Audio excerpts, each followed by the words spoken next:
Hey, it's MK, and I am here with the 31 days of cut files with MK and Janet, and I am slowly working my way through all of these. So I am on the little car with the cute little suitcases, which I am going to be combining with last Friday's Mixed Media Mayhem, which was this inspiration layout by Josephine here. And I'm going to try to fit all of these elements, even though they are rather large, in the same type of style that Josephine did on hers. So I have a stamp set that was by Katie Petite for Arden Creates. I'm also going to be using my Creative Memory circle cutter system. And then I've pulled out the same scraps that I have been working with almost all month long. So I've got a shimmer black, a plain black, a couple of scrap pieces, glitter cardstock. I also have a white scrap so that way I can paint the colors that I am missing because I didn't have any of those scraps. I have pulled out a wax piece of paper because I'm going to have a mixed title for this layout. I just haven't pulled out the thickers yet. Here is my cut file, which is the back of this car, and it is perfect for my photos, you guys. Absolutely perfect. From Uniquely Creative, I have these adorable smoky gems. And then a while back, I don't even remember how long ago, you guys, I cut out a ton of these little leaves from the double-sided cardstock from Close to My Heart. Here are my two photos. And then from Arden Creative as well, I also have this, it's almost like a not a waxy either. It's a tape. It's a sticky tape of some sort, but I forget about it entirely, you guys. I don't even use it.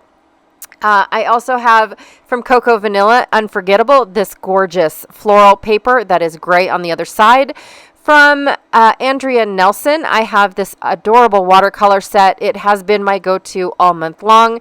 And then from Shimani Art, I have the number 5 quill brush. I also have an acrylic block, a very large one, and then my edge distresser, as well as a watercolor paper that I'm going to be doing my mixed media on. So I'm just going to use my acrylic brush or my acrylic block and this quill brush for a packaging technique. So instead of bringing out packaging or trying to find packaging, I'm just going to use this acrylic block and spread some watercolor around, and then very quickly add some mixed media to my layout. Now, I love doing this because it helps me do this uber super fast and quick and easy, and then I don't have to worry about the packaging having that bend in the middle when you lift it up, and you don't lift it up exactly straight.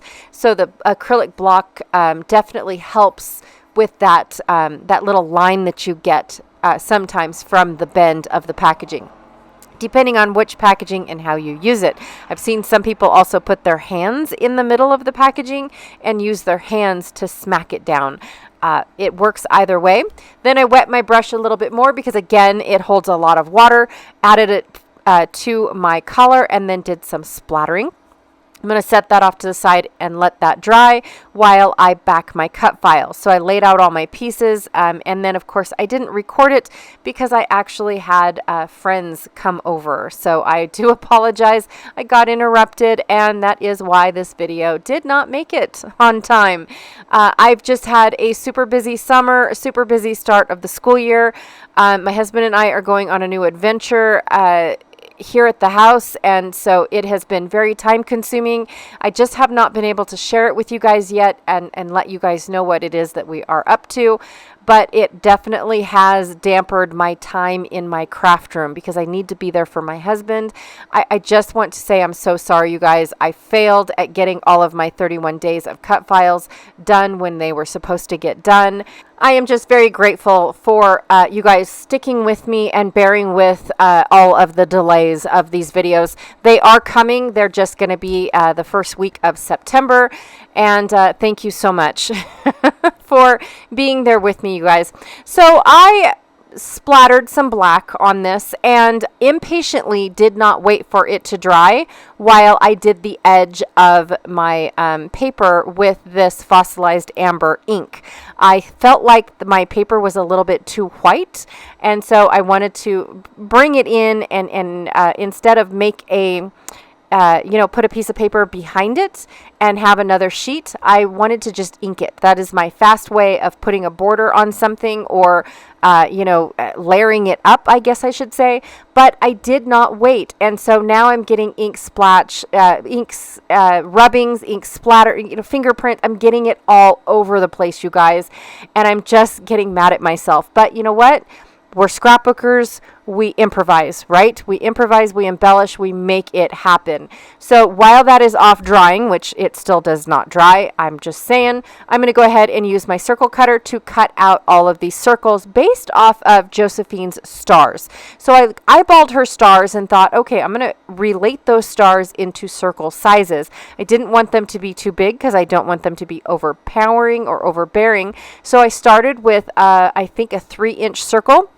And then did a couple 2.5-inch circles, did a couple of 2-inch circles, did a couple of 1.5-inch circles, and basically just used, I apologize for the noise in the background. I apologize if you guys can hear that. I've got my door wide open, enjoying the sunshine while it is still here, because we're starting to work our way into fall and winter. And if you guys know my area, we don't have a fall. It just goes from super hot to super cold in a day. Like, that's it. We just don't get to enjoy our fall season like some people do, and which is, I'm very jealous, you guys. But it is still fun anyways, and so I love to open my door and enjoy the sunshine while I still can. So I apologize if you guys can hear the road noise. But anyways, I am using the circles in relation to how many stars and what Josephine used on her layout. So went ahead and used half the sheet for the circles. Then I'm going to use the other side for matting my photos. So that way I've got a nice gray border, and brings in that gray from the leaves, because I didn't bring that gray in anywhere for like the cut file or anything. Actually, I did. I brought in the gray hubcap. So now I'm going to lay out my circles in relation to how Josephine has them per se, right? Because I clearly have 2 photos where she has one, and now I have a super huge die cut to put in, and I'm going to put it right where she has her title. And so that cut file is going to turn into my cut file, or my cut file is going to turn into my title as well. So it's going to be the foundation piece for my title, instead of just putting the title on top of all these super cool stars. But I do have to figure out how I'm going to put these pictures in with adding all of my quote unquote stars, right? So what these pictures are is, my girlfriend and I, we go to crops together. And when we go to crops, we decide whose car are we going to take, right? It's always the same thing. We always pack both of our vehicles, because I have to drive to her house, whether it's to pick her up or to stop by and unload my car to reload it back into her car, because she lives closer to the exit of where we're leaving town than I do. I live out farther than she does. And so basically I have to pack my car anyways, no matter which direction I am going, or no matter whose car we're taking, I still have to pack my car. She still has, she doesn't really need to pack her car, but 9 times out of 10 we take her car anyways. So we always pack up, and we always take pictures of, how much space do you have as opposed to I have. And this year I knew we were going to take her car anyways, but I loaded everything in my new car, which was the trunk space. And she couldn't believe how much I got in. Everything fit in the trunk. Nothing. I didn't have to put anything in the back seat. Nothing. Everything fit in the trunk, and we were so impressed. I had to take a picture and show it, and she's like, but does it close? Yes, it closed. It was great, and we were both shocked and impressed at the same time. Even though I knew we were taking her car, we still we still always play this game of whose car are we taking, because sometimes I have to pack for a class and my class takes up more space than what she has in her car. And so yes, I do. We sometimes do have to take my car just because of how much I am taking. But, you know, and she doesn't like to fill it all the way up to the roof because she still likes to see out of her rearview mirror. So, and that's completely understandable. But sometimes it's just a matter of whether or not she needs to lay down her second row of chairs or not. And that makes a huge difference too. So, but it's super fun comparing our trunk spaces and our car spaces and our cargo spaces and all that good stuff. Super, super fun. This year's going to be very challenging because I got rid of my Sequoia. Oh, tear, sad. But I didn't need such a big vehicle, and I'm a truck girl, you guys. I always am a truck girl. I just love big trucks, and so that is what I have now. But I don't have a tonneau cover yet. So a truck is going to be very challenging, especially when I go to my retreat that I am doing. If you guys are interested, I know, shameless plug here. I am doing a retreat in Cheyenne, Wyoming. So if you guys are close by, nearby, interested in meeting me, interested in greeting me, I'm teaching 2 classes. I have a massively huge swag bag for you all, for those of you that are joining me on this wild adventure of my very first ever retreat away from home. And me hosting, right? Like it's my first one ever. And so I'm kind of nervous, but I'm super excited at the same time because I found this gorgeous house in Cheyenne, Wyoming. And I have a couple spots left. So if you guys are interested, I will have the link down below because it is coming up. It's November 6th and through the 9th of this year. So if you guys are interested, come and check it out. But don't worry, it will not be my last. I promise. It will not be my last at all. I'm so excited about this retreat. So if you guys can't come, don't worry about it. It will not be my last. All right. So what I am doing now is I felt like my circles looked like little flowers, right? So I'm going to go ahead and I'm going to add a little bit of leaves here and there. And I am edge distressing. I did edge distress all of my circles as well, just to give them a little bit of body, because if I didn't do any of this, it definitely leaves for a very flat layout. There is nothing wrong with a flat layout, but I love texture and I love dimension. I really do. That's why I love adding acrylic and wood veneer and all that good stuff, even though I don't do it very often. If I added wood veneer and acrylic to every single layout, I would probably only be able to fit like 20 layouts in a album, and that's stretching it.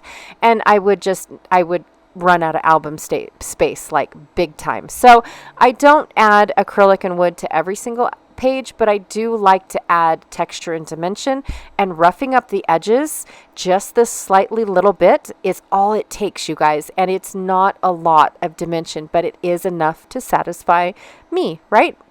Okay, and I also added some foam dots behind my car, and then to make it look like my suitcases are stacked in front of it or next to it, I added dimension to them as well. And now I picked out my title. I finally picked out my title. I love using wax paper, you guys, to put my title down, because then I can move it around my page and see through it slightly, so that way I can see where I can place my title strategically without having to move it 600 times. I love that, you guys.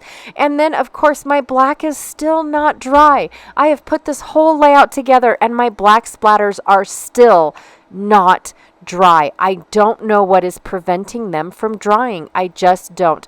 But I had to get this layout done because I'm already 6 days late. Actually, I'm not. I am 4 days late, but it still feels like 6. So I did add a little bit of fingerprint to my letter K. I have smudges all over the place, you guys, but no fret, because we're scrapbookers, right? We embellish. I'm not done yet. I fix all of my mistakes. I really, really do. So I wanted my title to be stacked, right? I love stacked different sized letters. I just love me a good combination of a title. It just makes my heart happy because it brings attention to it, right? But the who's didn't quite fit on the car, and because of all that dimension, I don't like it going low, high for the letters. So I went ahead and I put the who's on top of my first photo, and then I've says, whose car should we take, right? Because that's normally the question of the month for my girlfriend and I. I love it. It's so fun. And so now the last thing I'm going to do, which is actually the second to last thing I'm going to do, is add these gems everywhere. I'm going to use up this whole sheet of gems because that is my goal in life, to use up all these little enamel dots and gems and things that I just thought I was going to be on that bandwagon, and I did not end up being on that bandwagon. But the best part about that is notice where I'm putting the gems. I'm putting the gems on top of my smudge prints. Yes, but I'm trying to keep them close by. So as you can see, I still have a lot of smudgy prints everywhere and in places I don't want them. So what I'm going to do, and I don't know why you can't see them. Oh, there it is. I'm going to take my gel pen and I'm going to put and dab my gel pen, right? Put that ink on there. But guess what? All it's doing is turning gray because it's still not dry. How awful is this? What is going on here, you guys? I don't know why it is not drying. Is it just not soaking in the page because this is a watercolor paper? Maybe, and that could be it. So what I'm doing is I'm taking my acrylic spray paint and I am putting it on. And again, I'm dabbing. I'm not rubbing because I don't want to make it worse. I'm dabbing. And because it is paint, it is actually working. Woohoo! Oh my stars. Now, I do have a little bit of bubbling so you guys can see it, but once it dries, it's gone. I am so excited. I finally got it to go away.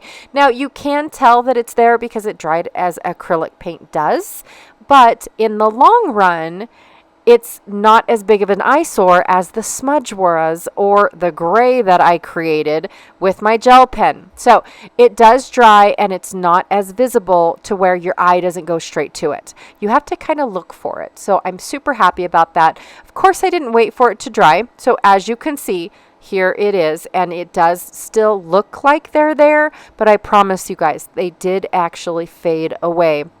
And you have to really look for them when the time comes. But I love all these little gemmy things, you guys. I know it seems like a waste that I sprayed all these gems all over my layout, but I love how it looks. I've got the black splatters as well as the gems in there, and it just makes me feel super happy that worked out really well. All right, you guys, so that is my layout for today. Please join me. I still have 2 more layouts of 31 Days of Cut Files. Again, I just want to apologize from the bottom of my heart that I did not finish them or complete them in August. We just have a lot going on family-wise, and my family always comes first. All right, don't forget to check out all the links that I have down below for Mixed Media Mayhem, 31 Days, Facebook groups, as well as the retreat if you guys are interested. And I would just love to meet you guys. I really would. My classes are not going to be the whole retreat. They're just I call them micro classes because they're just quick and simple little projects, more like techniques, but we'll still have a project to finish. All right, you guys, again, thank you so much for hanging out with me today. I really, truly appreciate it, and I will check you guys all later. Bye.